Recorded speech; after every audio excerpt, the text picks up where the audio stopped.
안녕하세요. 골든타임 7분 시간은 생명을 살릴 수 있어요. 발표를 맡은 유영의 박시은 배인주입니다.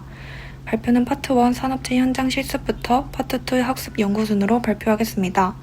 팀 유영은 물속에서 자유롭게 헤엄치며 공간을 유연하게 탐색하여 배움을 이어나간다는 의미를 지니고 있습니다. 안녕하세요. 저는 유영에서 프로젝트의 전체 흐름을 조율하는 플로우 디렉터 팀장 박시은입니다. 저는 업무의 진행 상황을 꼼꼼히 체크하며 프로젝트가 목표에 맞게 나아갈 수 있도록 중심을 잡고 팀원과의 소통을 통해 방향성을 찾아가는 역할을 담당하였습니다. 안녕하세요. 저는 유영에서 팀장을 도와 흘러가는 흐름을 유연히 하는 팀원 배인주입니다. 저는 세부 진행 상황과 결과물의 퀄리티를 검토하는 역할을 맡았습니다. 또 가독성 있게 자료를 요약 정리하였습니다. 이를 통해 팀의 노력이 최선의 시각적 결과물로 이어지도록 지원하였습니다. 저희가 실습을 나간 산업체 플러스 스페이스는 어린이 놀이 교육 콘텐츠 연구부터 테마파크 기획과 운영까지 총괄하는 기업입니다. 플러스 스페이스에서는 전시 디자인과 제작을 동시 수행하는 통합 제작이 가능하다는 강점이 있는 기업으로 사회문화 지식 기반 콘텐츠를 기획하고 획기적인 공간 디자인에 최적화되어 있습니다. 현장 실습에서 각자의 팀에서 인터뷰한 내용입니다. 먼저 설계 및 제작 설치팀 방소연 사원님과의 인터뷰를 통해 전시 공간은 콘텐츠의 목적과 관람객의 동선을 통해 함께 설계된다는 점을 알 수 있었습니다. 한 스토리 요소를 활용할 때는 관람객이 자연스럽게 몰입할 수 있도록 공간 전체의 흐름을 구성하는 것이 중요하다고 말씀하셨습니다. 학생 시기에는 다양한 전시 공간을 경험하며 관찰력을 기르고 디자인 툴 활용 능력과 기본적인 제작 과정을 익혀두는 것이 도움이 된다는 조언을 들을 수 있었습니다. 다음 그래피틱 조윤희 팀장님과의 인터뷰를 통해 전시에서 그래픽은 콘텐츠의 메시지와 공간의 분위기를 전달하는 중요한 역할을 한다는 점을 알 수 있었습니다. 또한 캐릭터나 로고를 디자인할 때는 개별 요소의 완성도뿐만 아니라 전시 전체의 전체성과 일관성을 고려하는 과정이 중요하다고 하셨습니다. 그래픽 작업은 설계팀과 긴밀하게 소통하며 진행되고 전시 목적과 관람객 경험에 맞는 방향을 우선으로 결정된다는 점도 배울 수 있었습니다. 3주 동안의 실습에서 2층 설계팀에서는 주로 스케치업, 포토샵 작업을 진행했고 3층 그래픽팀에서는 일러스트 작업을 진행하였습니다. 실습 1주차에서 설계팀에서는 경북기록원의 전시체험 콘텐츠 프로젝트 중 C존 패널 구상 작업을 진행하였습니다. 그래픽팀에서는 대전국제교육원 프로젝트 로고 작업을 하였습니다. 실습 2주차에서 설계팀에서는 경북기록원의 전시체험 콘텐츠 프로젝트 근현대 자료 정리를 하였습니다. 그래픽팀에서는 경기도 유기농 산업복합센터 전시 프로젝트 캐릭터 작업을 하였습니다. 실습 3주차에서 설계팀에서는 원주 준공 촬영본과 진주 준공 촬영본의 인물 리터치 작업을 하였고 그래픽팀에서는 경기도 유기농 산업복합센터 전시 프로젝트의 캐릭터 작업과 랜드마크를 라인 그래픽으로 디자인하는 작업을 진행하였습니다. 실습 후 느낀 점입니다. 저는 설계 및 전시 설치팀에서 전시 디자인이 기획, 디자인, 제작, 시공 등 다양한 분야가 함께 이루어지는 종합적인 작업이라는 것을 배울 수 있었습니다. 프로젝트가 진행되는 과정에서 다양한 관계자들과 협업하고 피드백을 반영하며 객관적인 시각으로 작업을 바라보는 자세의 중요성도 배울 수 있었습니다. 저는 그래픽팀 실습을 통해 전시 공간이 공간 설계만으로 완성되는 것이 아닌 다양한 그래픽 요소가 함께 구성된다는 점을 배울 수 있었습니다. 또한 그래픽 작업에서는 디자인 감각이 중요하다는 것을 느꼈고 이런 감각은 타고나는 것이 아닌 다양한 경험과 관찰을 통해 발전시킬 수 있다는 점을 깨달았습니다. 저희는 이번 실습을 통해 어린이 대상 교육형 전시에는 오감과 반복 체험을 통해 기억 형성을 시키는 게 중요하다는 판단이 들었고 전시 공간이 행동의 변화를 이끌어낸다는 것을 깨달았습니다.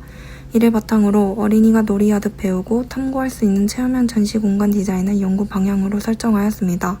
어린이가 위급 상황에서 몸이 먼저 반응할 수 있도록 반복적 체험을 통해 행동을 습득하는 재난 대응 교육 전시 공간을 제안합니다.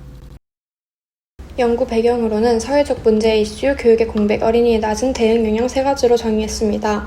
요즘 우리는 재난응급 상황에서의 골든타임 미확보로 인한 인명피해가 반복되고 있다는 뉴스를 쉽게 접할 수 있습니다. 이는 현행 안전교육은 이론 중심이며 따라서 실제 행동 역량으로 연계가 되지 않아 발생하는 문제라고도 볼 수 있습니다. 특히 어린이의 골든타임 인지율 및 실제 대응 경험은 모두 현저히 낮은 수준으로 보여집니다. 우리는 이 문제점을 현행 안전교육에 있다고 보았습니다. 선행 연구를 종합했을 때 체험교육 이전 어린이는 골든타임 대응 역량이 현저히 부족하며 이론 교육만으로는 실제 행동으로 이어지지 않는다는 결과가 있었습니다. 따라서 이론이 아닌 체득 중심의 교육으로 바뀌는 것과 같은 다양한 변화가 필요하다고 판단하였습니다. 결국 골든타임에 대한 어린이의 낮은 인지 및 행동 역량은 체험 기반 교육의 부재에서 비롯되며 이를 해결하기 위해서는 단순한 교육 방식의 개선을 넘어 몸으로 직접 경험할 수 있는 공간적 접근이 필요합니다. 이에 본 연구는 오감 체험 중심의 교육 전시 공간을 제한하는 것을 목적으로 합니다.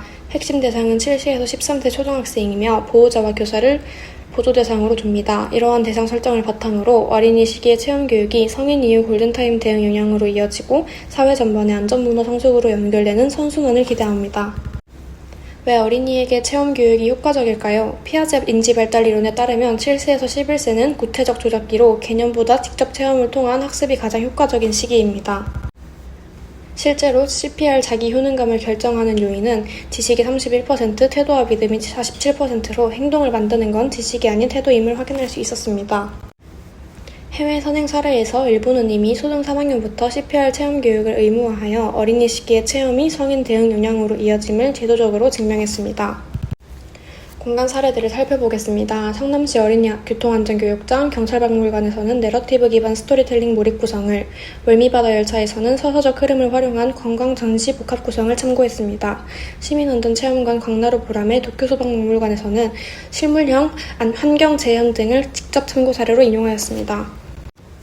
그러나 기존 시설은 성인 중심 설계로 어린이 전용 프로그램이 극히 제한적이고 반복 체험이 불가해 행동 내재화로 이어지기 어렵습니다. 또한 소방응급을 통합적으로 다루는 어린이 특화 공간 역시 존재하지 않습니다. 즉, 초등학생이 소방응급 골든타임을 반복 체득할 수 있는 어린이 특화 통합 공간이 현재 부족하다고 판단하였습니다. 사용자 분석입니다. 학습형 정보 채택이 가장 효과적인 구체적 조작기에 해당하는 초등학생 7세 미만의 전조작기는 논리적 사고가 미발달하여 체험학습 효과가 다소 제한될 수 있다고 보았습니다. 보도 대상은 보호자와 교사입니다. 전시의 컨셉 키워드는 몸이 기억하는 7분입니다. 학습 구조는 see, do, feel, 보고 체험하고 느끼는 순환 구조로 이 사이클이 반복될수록 골든타임 대응이 본능으로 새겨집니다. 먼저 C, 보는 단계입니다. 골든타임 상황을 영상 활용과 상황 시뮬레이션으로 눈으로 먼저 인식하게 합니다. 다음은 do, 행동하는 단계입니다. 체험 활동을 직접 반복 실습하며 몸으로 익힙니다. 마지막은 feel, 느끼는 단계입니다. 결과적으로 학습 성취감을 통해 긍정적 피드백으로 해냈다는 성취감이 행동을 내재화합니다. 이런 순환학습 구조를 통해 설계한 공간 정서는 공포나 경각심이 아닌 나도 할 수 있어 중심입니다. 핵심 메시지는 나의 작은 행동이 생명을 살릴 수 있어요. 어린이가 위기 상황에서 두려움 대신 행동을 선택하도록 설계했습니다. 전시 동선 흐름은 인트로, 트랙 A, B, 아우트로의 4단계로 구성됩니다. 트랙 A, B는 각각 소방과 응급 체험 공간으로 두 공간을 모두 경험한 후 아우트로에 도달하게 설계되어 있습니다. 전시 전체의 순환학습 구조로는 골든타임 개념과 중요성을 인트로 단계에서 시각적으로 인지학습한 후 트랙 라인에서 몸으로 익히는 경험을 통해 결국 성취감을 통한 선순환 구조를 기대하게 합니다.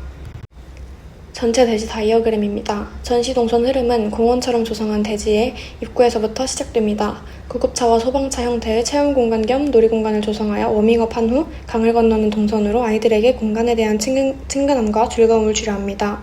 마지막으로 본관 실내에서 체험 프로그램을 진행합니다. 전시 동선 흐름은 인트로, 트랙 A, B, 아우트로로 이어집니다.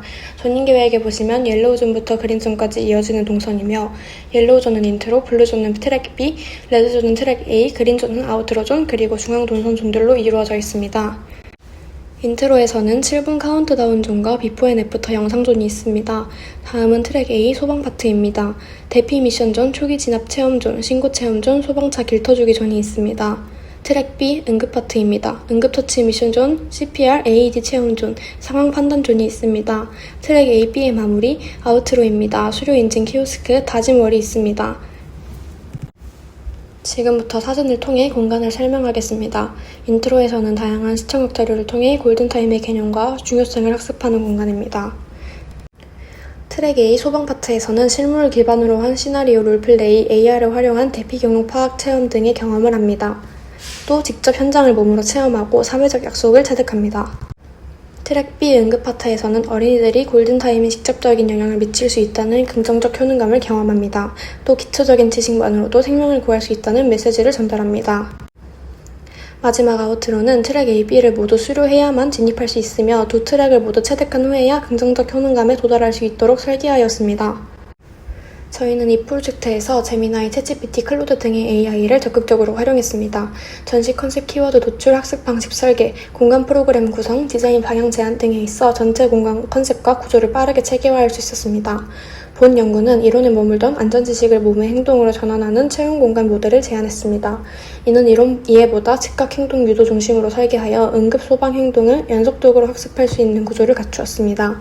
나아가 반복 체험을 통한 행동 내재화로 학교 지역 연계형 학습 시스템을 제안하고 위기 상황에서 즉각 반응할 수 있는 대응 습관을 형성하고자 했습니다. 다만 한계로는 실제 공간 구현 및 어린이 대상 행동 변화에 대한 실증적 효과 검증이 이루어지지 않아 추후 검증 연구가 필요합니다. 이번 프로젝트에서는 서로가 잘하는 업무를 객관적으로 판단하여 배정했고 덕분에 업무를 무리 없이 수행할 수 있었습니다. 또한 두 사람의 공통 관심사를 주제로 선정하여 프로젝트를 진행하는 동안 즐겁게 참여할 수 있었습니다. 반면 다양한 프로그램을 다루는 능력이 아직 실무를 수행하기에는 부족하다고 느껴졌으며 초중반부에 비해 후반부 작업에 충분한 시간을 투자하지 못한 아쉬움이 있었습니다. 팀장 박시은입니다. 이번 실습은 이론으로만 접했던 공간 어퍼던스가 실제 인간의 감정과 행동에 어떻게 영향을 미치는지 눈으로 확인한 뜻깊은 시간이었습니다. 나아가 공간 디자인이 사람의 행동을 유도하고 생명까지 살릴 수 있다는 디자인의 사회적 책임을 깊이 고민해 볼 수 있었던 의미 있는 경험이었습니다. 팀원 배인주입니다. 이번 수업은 실제 회사 실습부터 논문 작성, 학회 발표까지 디자인과에서 쉽게 하지 못하는 값진 경험을 한 시간이었습니다. 이번 경험은 내년 졸전과 졸업 후 취준까지 큰 자산이 될 뿐만 아니라 실제 취업 후 사회생활과 업무 효율성 면에서도 큰 도움이 될 것 같습니다. 이번 기회를 발판 삼아 앞으로 더 퀄리티 있는 연구를 이어나가며 이론적으로도 계속 성장하겠습니다. 이상으로 발표 마치겠습니다. 감사합니다.